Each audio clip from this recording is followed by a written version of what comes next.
Shalom à tous, voilà. Je viens aujourd'hui pour vous parler des influences négatives des hôtels de famille. Hôtels de famille impactent et influencent négativement sur la lignée des enfants de génération en génération. C'est très important. Avant de commencer à rentrer dans ce thème que je pensais africain, mais j'ai compris que cela concerne aussi ceux qui sont de l'Europe. J'ai trouvé bon de pouvoir vous enseigner et vous encourager à vous abonner. Abonnez-vous, cliquez, abonnez-vous, likez et partagez ce genre de vidéos qui vont faire énormément du bien de nombreuses personnes. Voilà, je vais enseigner de manière libre ce que c'est qu'un hôtel d'adoration et comment est-ce que l'hôtel a été créé. Quelle est l'origine de l'hôtel? Quelle est l'influence de l'hôtel? Et quelles sont les actions que nous devons faire pour pouvoir s'en séparer? Parce qu'une chose que je vais vous révéler, les hôtels d'adoration, lieux sacrés où nos parents vont à la rencontre de leurs croyances, ont des impacts négatifs sur la vie des enfants. Jérémie 31, le verset 29 jusqu'au verset 31 nous dit ça. Les pères ont mangé les raisins verts et les dents des enfants en ont été agacées. Nos parents ont mangé ce qu'on appelle des raisins verts. Nos parents ont mangé des fruits et c'est nous qui payons le prix de cela. Ok? Donc il faudrait que tu puisses comprendre d'abord, saisir d'où vient l'hôtel et pour qu'est-ce que l'hôtel a été créé. Ok? Donc je vais vous ramener en arrière pour qu'on puisse comprendre selon la Bible l'origine des hôtels et des esprits. Voilà. Je vous rappelle qu'il y a eu la grande guerre qu'on appelle la guerre céleste, où, selon le livre d'Apocalypse 11, Apocalypse 12, l'armée de l'éternel Dieu, conduite par l'ange Michel et tous ses bataillons, ses légions et toutes ses forces spirituelles, ont combattu celui qu'on appelle le grand dragon, le serpent ancien, Satan, le diable, ok? Et le diable a été vaincu. Donc il a été ligoté et il n'a plus trouvé de place dans les cieux. Donc il a été précipité, lui et ses démons, sur la terre. Et quand on parle de précipitation, c'est-à-dire ils ont été dispersés, lancés par hasard.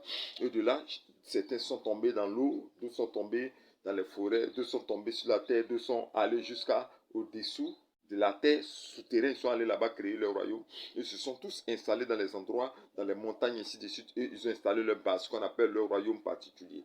Donc, lors des mouvements des peuples et de la rencontre des hommes avec ces esprits qu'on appelle des démons, des esprits malins, méchants plus que Satan, et ces démons, au début, ce n'étaient pas des démons, c'était des anges, qui ont été déchus, à qui ils ont enlevé toute leur bonté, toute leur gloire. Satan et ces démons se sont organisés pour prendre possession de la terre. C'est pour ça que Jésus-Christ a dit, malheur, malheur à la terre et à la mer, car le diable y est descendu. Okay? Donc ils ont pris ils ont créé des royaumes souterrains, marins et autres. Donc je disais que lors de la rencontre des hommes avec ces esprits-là, okay, il y a eu une manifestation puissante d'éblouissement. Je dis bien éblouissement. Parce que quand nos parents, quand nos ancêtres, okay, les premiers hommes ont rencontré ces esprits, ils ont échangé ensemble. Okay? Donc ils se sont présentés sous forme d'arbres, okay, par leur manière d'être, la manière de faire. C'est vrai que vous vous rappelez le livre de Marc, Jésus a demandé à l'aveugle, qu'est-ce que tu vois? Il dit, je vois des hommes comme des arbres. Donc ces esprits se sont transformés sous forme d'éléments physiques. Ok, ils ont pris des aspects, ils ont pris des apparences trompeuses, mais qui montraient la puissance. Donc à partir de ce moment, nos parents, nos ancêtres, ont dit, là il y a un pouvoir, là il y a une force avec laquelle si nous on fait une alliance, cette force pourra nous défendre. Donc c'est ainsi que d'autres ont commencé à vouer des cultes à ces entités à travers les représentations, l'eau, les montagnes, les arbres, tout et tout.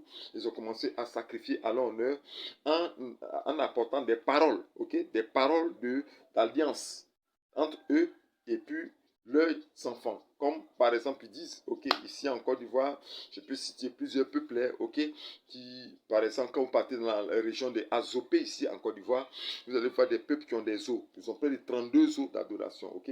Quand ils vont, ok, ils vont tisser l'alliance avec ce qu'on appelle le poisson écailleux, le génie principal, qui est un démon. C'est pas. Et je vous rappelle que les génies et ces esprits ne font pas du bien puisqu'ils ont été déchus.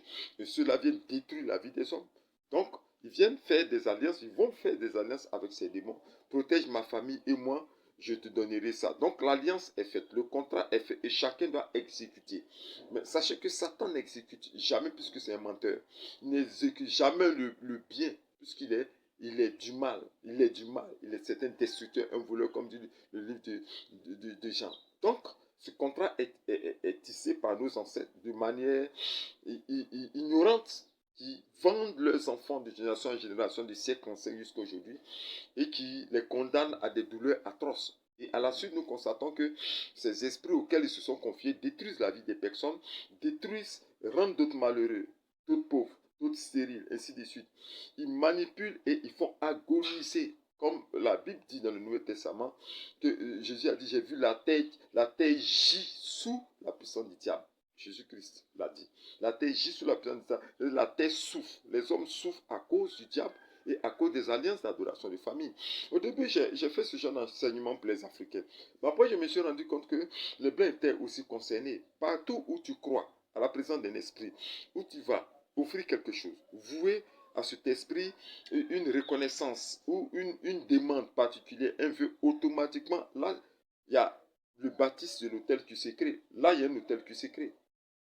Et les Européens, mes frères européens et autres, les Blancs et autres, de l'Occident et autres, ils ont des hôtels, mais ces hôtels sont subtils, cachés dans les carnavals, cachés dans les frateries, cachés dans les confréries, cachés dans les groupes, des communautés, ainsi de suite, qui, même avant d'aller à la pêche, vont jeter des fleurs, des pépales et autres pour pouvoir demander l'accord de telle divinité. Les Blancs, c'est beaucoup de divinités.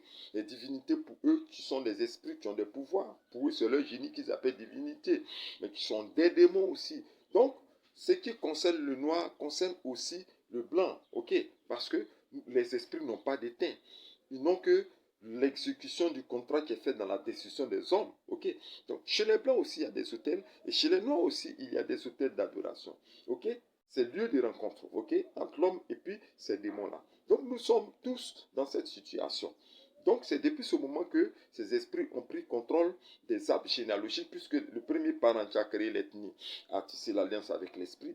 Donc, nous naissons de fils en fils, de fille en fille, jusqu'à ce que ça bâtisse ce qu'on appelle l'arbre généalogique. Ok? Mais qui habite l'arbre généalogique? Ok? C'est ce que moi j'appelle ici en riant, j'ai dit tous les Akmani. Les Akmani sont les esprits négatifs et surtout la divinité. C'est pour ça que le Seigneur Jésus-Christ a parlé de ces esprits dans le livre de Hébreux. Quand il a dit dans Éphésiens, nous n'avons pas à combattre contre la chair ni contre le sang, mais contre les dominations, contre les autorités, contre les princes du monde des ténèbres, contre les esprits méchants de le céleste. Il a présenté ces génies, ces esprits bâtis, assis sur ces hôtels d'adoration, qui se sont maintenant installés dans l'arbre généalogique des familles, selon leur nom, selon leur région, selon leur espace de vie. Ok? Et ces démons et ces génies contrôlent la vie, contrôlent les finances, contrôlent l'aspiration, influencent même les pensées, influencent même les prises de décision, se sont installés dans le mécanisme spirituel de fonctionnement des familles et sociales pour détruire des vies. Voilà. Voilà ce que ces hôtels-là font dans la vie des personnes. Et ça ne lâche pas, hein, à cause des petites erreurs que nous avons faites, que nos parents ont fait. En allant jeter une pièce de monnaie quelque part sur un arbre auquel ils croyaient. Ici même en Afrique, en préparant de la nourriture et allant donner ça à l'esprit de l'igname. Ici, on voit ici de la banane. Ils font même une fête où le plat qu'ils préparent, ils offrent ça à ce génie. Et les enfants, de génération en génération, sont condamnés par ce contrat. Voilà. Donc, voici ce qui se passe.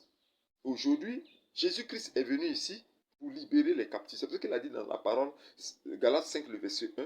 C'est pour la liberté que Christ nous a affranchis. Donc, nous devons manifester cette liberté en décidant aujourd'hui, de manière officielle, décidant de briser l'alliance qui nous lie avec ces génies, de couper le lien, de rompre véritablement le contrat et de déceler ce qui a été scellé de manière maléfique par nos parents. Il est venu pour libérer les captifs. C'est pour ça qu'il dit dans le livre de Apocalypse 9, le verset 5, et il chantait un cantique nouveau en disant, tu es digne de prendre les livres et d'en ouvrir les ceux quand tu as été immolé, quand tu as racheté pour des hommes de tout peuple, de toute nation. Jésus est venu racheter. Ok? Moi, ce que je peux vous conseiller, je vous propose le livre qu'on appelle L'esclave devient maître. Ok? C'est l'un des livres que j'ai écrit qui permet, il y en a en audio, tu peux me contacter. Ok? Ou tu peux avoir ça sur Amazon aussi, le livre L'esclave devient maître. On va mettre à votre disposition le lien pour que vous allez voir ce livre là-bas. Très très bon livre pour briser les alliances et les malédictions des familles, pour ôter tout ce que nous avons reçu l'héritage maléfique de nos parents. Ok? Donc mon numéro est là sur nos numéros sont là sur nos vidéos, en description, peut-être sur nos vidéos. Appelez-nous, appelez-moi, je vais vous donner des conseils et vous aider à sortir des malédictions, des adorations des hôtels de famille. C'était l'écrivain prophète qui était avec vous et qui vous dit shalom.